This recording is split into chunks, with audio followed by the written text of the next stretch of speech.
Good day, ma'am. I am Alshin P. Makarandan, PhEd 1. My offering number is W106. For today's video, I will going to discuss and executing one exercise with resistance in each plane. The three planes of motion are sagittal, coronal, or frontal, and transverse planes. During a squat, everything above the waist is stabilized while everything below is in motion. Performing flexion when lowering to the ground and extension when standing back up at the ankles, knees, and hips. When flexing and extending the lower extremity as such, the knees are tracking parallel to the imaginary plate that cuts the body into left and right halves.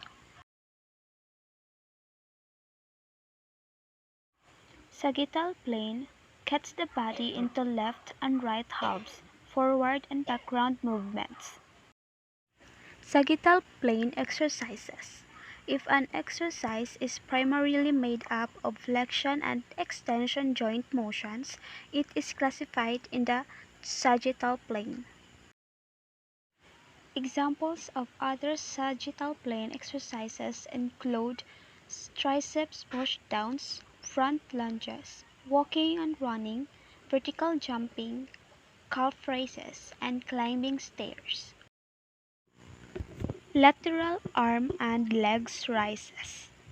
The clearest examples of frontal plane movements are straight arm lateral raises and lateral legs raises, which are comprised of adduction and abduction of the shoulder and hip respectively.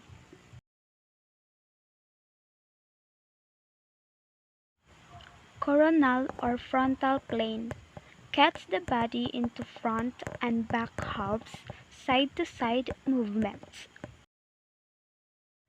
The coronal plane is then represented by a plate that cuts the body into front and back halves, creating an imaginary track that the body follows when performing side-to-side movements.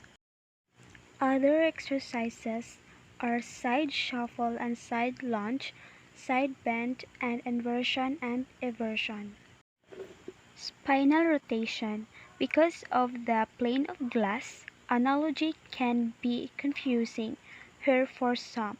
It's better to think of transverse plane movements in terms of an imaginary axis running vertically down through the center of the head through the spine.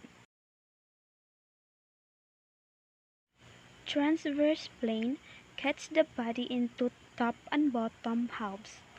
Twisting movements. Transverse plane exercises.